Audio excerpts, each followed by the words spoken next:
Well, the New York State affiliate of the National Rifle Association has filed a lawsuit challenging a sweeping gun control law that Governor Andrew Cuomo signed in January, shortly after the school massacre in Newtown, Connecticut. The law strengthens the state's existing ban on assault weapons. The NRA calls it unconstitutional. Now, the Connecticut shooter used an AR-15 rifle in his attack.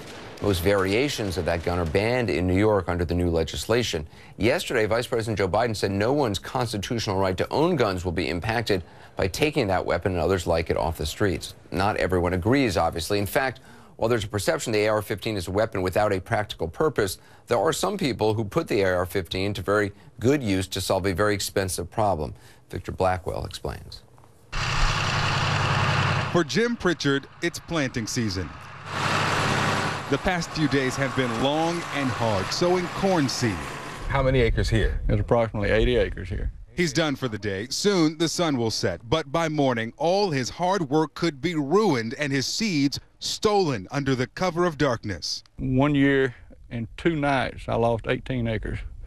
18 acres in 2 nights? Yes, sir. And that's worth how much to you?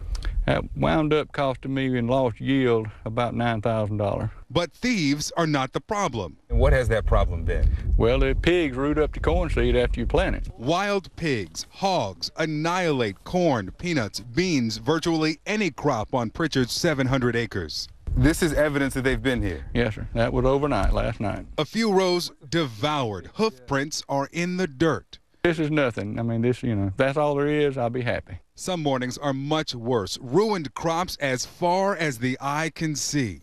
These wild hogs come through this area so often they have worn a path through this field. And look at this. This is where they scrape the mud off on the pine trees. You can see it on the bark there. Look at this one.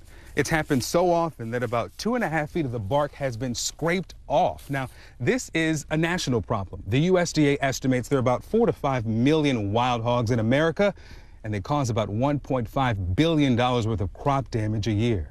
Pritchard is frustrated. He's tried everything to nurture his crops. To get it done, you need a few basic tools. You need your seeds. Yep. You need your tractor. You need sunlight and water. And apparently you need an AR-15 too. I need a good man with a good gun. I'm a good man, and this is a great gun. He's Hal Schaus, and that's one of his 6 AR-15s. It is the gun of choice for hog hunters because it's light, easy to carry, and has little recoil. Hal works for 16 farmers covering nearly 100,000 acres. We don't discriminate. We kill them all. Big bore, a mama with a bunch of little footballs. They all catch a bullet. His company is Hog SWAT, and that's no exaggeration. Schaus uses top-of-the-line tactical gear, night vision, and thermal imaging to find and kill hogs. I do this as a free service to my farmers, and in exchange, they allow me to bring paying customers. $500 per customer to train these crosshairs, everyone from experienced big game hunters to preteen novices. It's a blast. It's legitimately the coolest thing you could legally do with an AR or any weapon. Schaus invited us along on a hunt, so we loaded up the ambulance and hit the rough and winding dirt roads of South Georgia.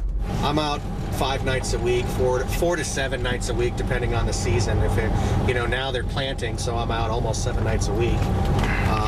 You learn them. Farm after farm, it seemed the hogs' timing was better than ours, so we pulled into a farm and waited. We're right in the middle of a 700-acre field. We've got 1,200 yards, 1,300 yards in any direction that's tree line that's open. We'll see them come out of the tree line. I'll have time to gear up and go at them. While we waited, we talked about that gear at the center of a national battle. You know, when you say AR-15 and 30-round mag, that's a political hot button. Sure it is. Because people have decided to make it one. Tragedies happened, but the weapon didn't create these tragedies. Sick individuals used this weapon, this tool, and they did something destructive with it, something ugly. And there's just nothing else you can say about it. Then one more infrared scan of the field, and there he was, a boar roughly 400 yards away. We all rush out and stealthily approach. Schaus steadies his AR-15. This is a pretty average size. He's probably a $130, $140. For Hog SWAT and the farmers of South Georgia, success. The question has been repeatedly, Who needs this weapon outside of the military or someone who wants to kill someone else? Well, I mean, need is that's a big word, you know. You don't need a lot of things that you choose to use because they make your job easier. I could do this with a single shot weapon. I wouldn't be near as effective. I could do it, but I don't want to. I'm a legal, responsible gun owner. I evaluated all of the different weapons out there, and I decided that this weapon is what makes sense for me and my company. Victor, a lot of controversies obviously surrounded the use of high-capacity magazines. Could these hunters do the same job with smaller magazines? He says, yes, he can do it, but he would not be as effective. And here's why. Because he says, in the hunt you just watched, there was just one boar. But if there'd been a sow with maybe 12 babies, which is not unusual because they can have up to 12 a few times a year, he would need all 30 rounds to fire off in quick repetition. And there's one other thing I got to show you. It's like CSI South Georgia out here. The pigs have been back. And here's the evidence. You've got hoof prints here. The pigs have been back, and that means, Anderson, that Hal Schaus will be back. He says that he's going to stay in this area, cover those 100,000 acres until he tries to get rid of this population. All right, Victor, thanks very much. Sure.